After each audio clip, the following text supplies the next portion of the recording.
Ito yung red bag ng bulilit. Lumang-luma na nga eh. Kasi magti 3 years na to sa December 31. Ito. Yung naman ng kanyang red bag.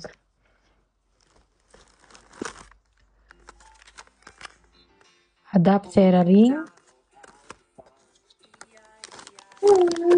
Itong kanyang sticker.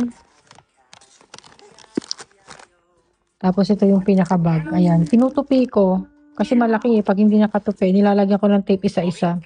Mahaba kasi sa kanya. Ito kasi is pang adult. Pag yung pang toddler yung ginamit, ang bilis mapuno at saka mabilis mag-leak. Mas lalong mabilis mag-leak. Tapos meron tayo ditong polvo. Ito yung kanyang adhesive spray remover. Tapos meron siyang skin barrier spray.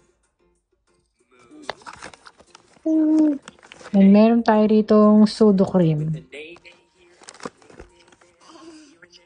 Meron din siyang kasamang medical scissor.